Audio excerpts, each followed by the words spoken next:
In this video, we're going to look at merge sort algorithm. It uses the same idea as quicksort. It's a divide and conquer algorithm. What we do here is we call the algorithm again and again. We divide the input into halves and call the algorithm for those two halves.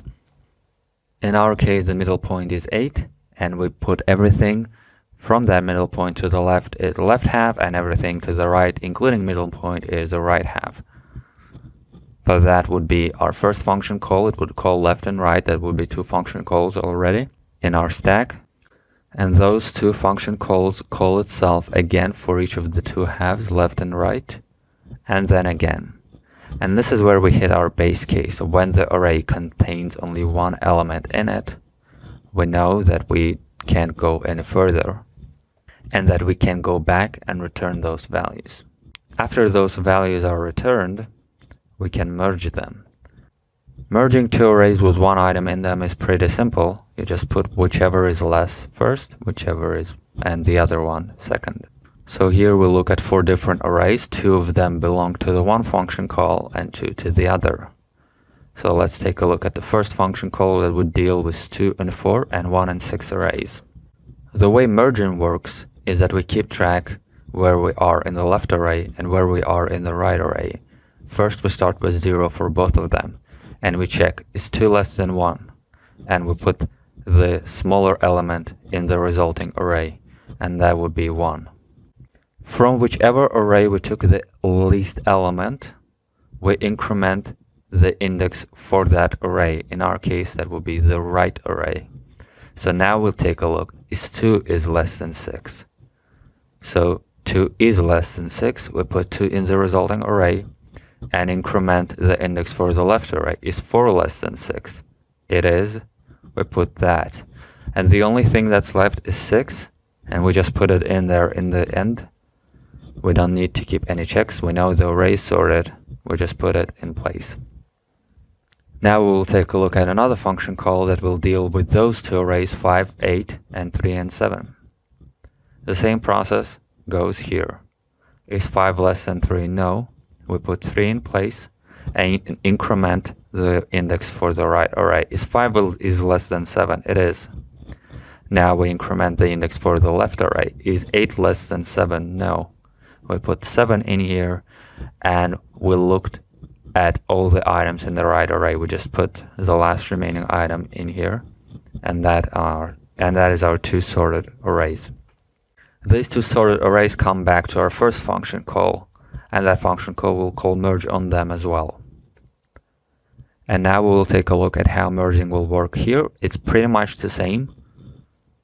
What we do is 1 is less than 2, increment is 2 is less than 3, increment is 4 is less than 3. No, we put 3 in here, increment for the right array.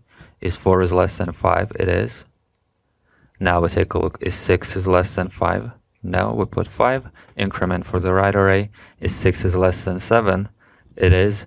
And the only 2 items that left are 7 and 8. We can just put them in that order because we know that both arrays are sorted. Now let's just take a look at the implementation of this, how we would write this in JavaScript. First define a function, merge sort, that accepts one input as array. Then define the base case so our recursions won't run infinitely.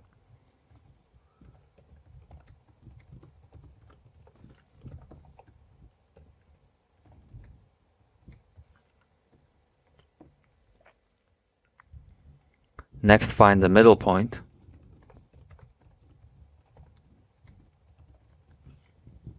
And just round that number in case the number of items in the array is not even. Then the function will call itself for the left and the right parts of the array. Left, merge sort, from 0 to the middle point, and then the same to the right, from middle point until the end. The only thing that is left to do is just return merge, and merge will merge both 2 arrays in sorted order and get us back our result. We pass it left and right. It's not implemented yet, but it will be now.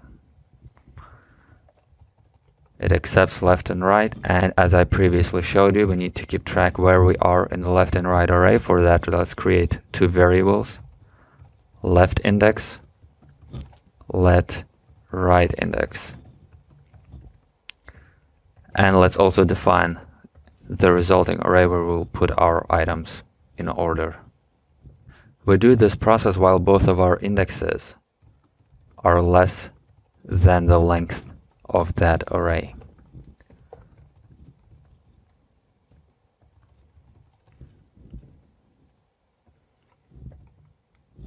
What we check here is the element we're looking right now in the left array less than the element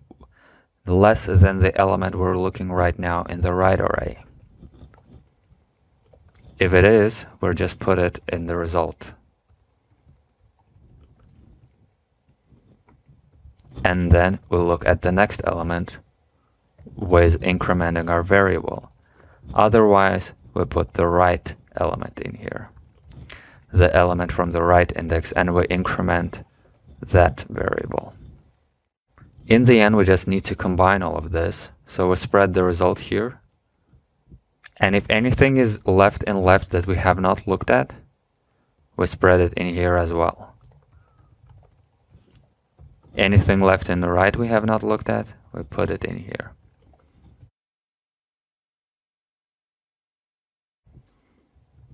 And we return that value. You don't need to worry about that if left index is bigger than the length or right index, because in that case it just would spread nothing in here. It would be empty, there won't be undefined, it won't be any errors, you don't need any conditions for that. You just need it in case, as previously shown, if something is left in the right array and we already looked at everything in the left array, we know that those sorted items can be safely put in place. Or vice versa. If you looked at everything in the right array and there are items in the left array, you can safely put those. All that is needed is to check now what we wrote, and the only problem I see now is that I misspelled here. What I should have used here is right index rather than right. So left index less than left length and right index is less than right length. What we do now is we call node merge sort.js, and it shows us that it sorted array properly, and that is merge sort.